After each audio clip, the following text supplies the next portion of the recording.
اعوذ باللہ من الشیطان الرجیم، بسم اللہ الرحمن الرحیم۔ محترم ناظرین، السلام علیکم۔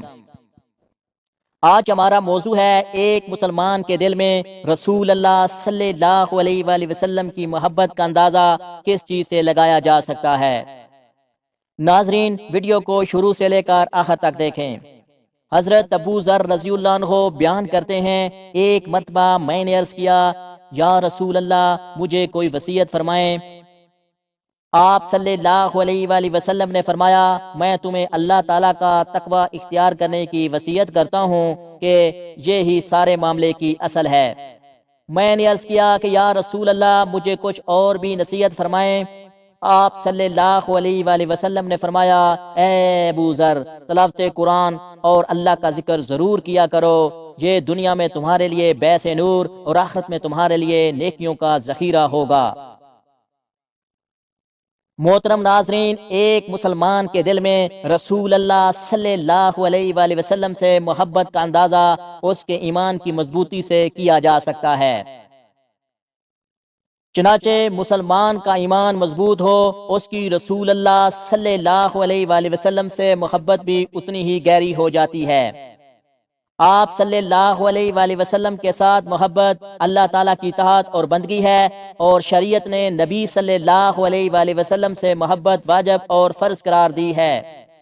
چنانچہ انس بن مالک رضی اللہ عنہ کہتے ہیں، نبی صلی اللہ علیہ وآلہ وسلم نے فرمایا، تم میں سے کوئی اس وقت تک مومن نہیں ہو سکتا جب تک میں اس کے ہاں اس کے والد، اولاد اور تمام لوگوں سے زیادہ محبوب نہیں بن جاتا۔ درج ذیل امور کی معرفت سے رسول اللہ صلی اللہ علیہ وآلہ وسلم کی محبت حاصل ہو سکتی ہے۔ محترم ناظرین، اس بات کا جاننا ہے کہ آپ صلی اللہ علیہ وآلہ وسلم پروردگار کے بھیجے ہوئے سچے رسول ہیں۔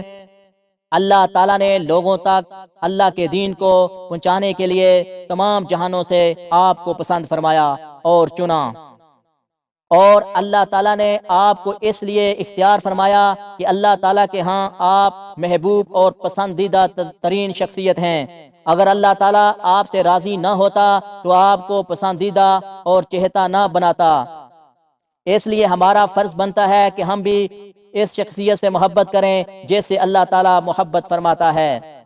ہم بھی اسے پسندیدہ قرار دیں جسے اللہ تعالیٰ نے اپنا پسندیدہ قرار دیا ہے۔ ہمیں یہ بھی معلوم ہونا چاہیے کہ آپ صلی اللہ علیہ وآلہ وسلم خلیل اللہ ہیں، اور خلیل کا درجہ بہت بلند ہوتا ہے، جو کہ محبت کے درجات میں سے آخری درجہ ہے۔ سیدنا جندب رضی اللہ عنہ کہتے ہیں کہ میں نے نبی صلی اللہ علیہ وآلہ وسلم کو وفات سے 5 دن قبل فرماتے ہوئے سنا، میں اللہ تعالیٰ کے سامنے اظہار برات کرتا ہوں کہ میرا تم میں سے کوئی خلیل ہو، کیونکہ اللہ تعالیٰ نے مجھے اپنا خلیل بنا لیا ہے، جیسے ابراہیم کو خلیل بنایا تھا۔ اگر میں کسی امتی کو اپنا خلیل بناتا تو ابو بکر کو بناتا۔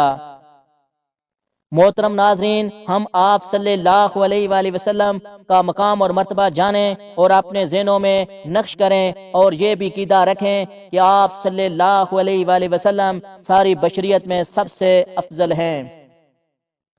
چنانچہ سیدنا ابو ہریرہ رضی اللہ عنہ کہتے ہیں کہ رسول اللہ صلی اللہ علیہ وآلہ وسلم نے فرمایا، میں روز قیامت اولاد آدم کا سربراہ ہوں گا۔ قیامت کے دن سب سے پہلے میری قبر پھٹے گی، میں سب سے پہلے شفاعت کروں گا، میری شفاعت سب سے پہلے قبول کی جائے گی۔ آپ صلی اللہ علیہ وآلہ وسلم نے ہم تک دین پہنچانے کے لیے بہت سی تکالیف اور مصیبتیں جھیلیں، اور الحمدللہ ہم تک دین پہنچ گیا۔ اس لیے اب ہمارے لیے ضروری ہے کہ ہم بھی اس بات کا احساس کریں کہ نبی صلی اللہ علیہ وآلہ وسلم کو تکلیفیں پہنچائی گئیں، آپ کو مارا گیا، برا بھلا کہا گیا، آپ کے قریبی رشتہ داروں نے آپ سے علیحدگی اختیار کر لی، آپ کو دیوانہ، جھوٹا اور جادوگر کہا گیا، نعوذ باللہ۔ آپ نے دین کو محفوظ کرنے کے لیے لوگوں سے مقابلہ کیا، صرف اس لیے کہ ہم تک دین پہنچ جائے۔ لوگوں نے ہم پر دست درازی کی اور آپ کو اپنے گھر بار سے بے دخل کر دیا، اور آپ کے خلاف لشکر کشی بھی کی گئی۔ محترم ناظرین، نبی کریم صلی اللہ علیہ وآلہ وسلم کی محبت میں صحابہ اکرام کے نقشہ قدم پر چلیں۔ صحابہ اکرام آپ صلی اللہ علیہ وآلہ وسلم سے محبت اپنے مال اور اپنی اولاد سے بڑھ کر کرتے تھے، بلکہ نبی صلی اللہ علیہ وآلہ وسلم سے ان کی محبت اپنی جانوں سے بھی زیادہ تھی۔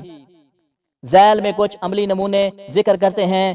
سیدنا انس بن مالک رضی اللہ عنہ کہتے ہیں کہ میں نے رسول اللہ صلی اللہ علیہ وآلہ وسلم کو دیکھا، آپ حجام سے اپنی حجامت بنوا رہے تھے اور صحابہ اکرام آپ کے ارد گرد جمع تھے۔ ان کی تمنا یہ تھی کہ کوئی بھی بال گرے تو ان کے ہاتھوں میں گرے۔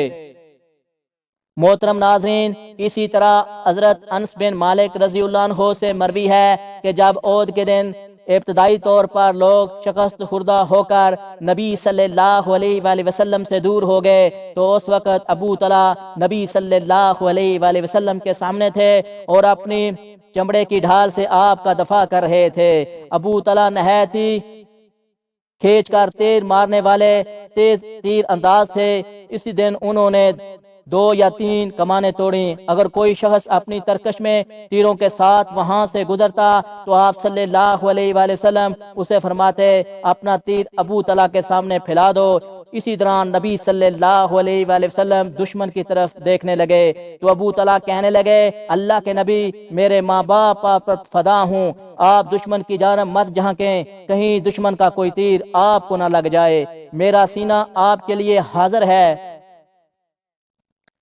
محترم ناظرین، آپ صلی اللہ علیہ وآلہ وسلم کی قولی یا فعلی سنت پر عمل کریں۔ حضور کریم صلی اللہ علیہ وآلہ وسلم کی سنت آپ کی پوری زندگی کے لیے مشغل رہ ہونی چاہیے۔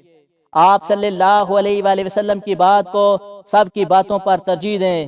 آپ صلی اللہ علیہ وآلہ وسلم کے حکم کو سب کے حکم پر مقدم سمجھیں۔ آپ کے صحابہ اکرام، تابعین اور پھر آج تک ان کے منہج پر چلنے والے لوگوں کے عقیدے یعنی اہل سنت والجماعت کے عقیدے کو اپنائیں، بدعتی اور رافضیوں کے عقیدے سے بچیں، کیونکہ ان کے دلوں میں رسول اللہ صلی اللہ علیہ وآلہ وسلم کے بارے میں غیظ و غضب پایا جاتا ہے۔ وہ اپنے ایما کو رسول اللہ صلی اللہ علیہ وآلہ وسلم سے بھی زیادہ ترجیح دیتے ہیں۔ ہم اللہ تعالیٰ سے دعا گو ہیں کہ وہ ہمیں اپنے رسول اللہ صلی اللہ علیہ وآلہ وسلم کی محبت عطا فرمائے اور انہیں ہمارے نزدیک ہمارے اولاد، والدین، اہل خانہ اور اپنی جانوں سے بھی زیادہ محبوب بنا دے۔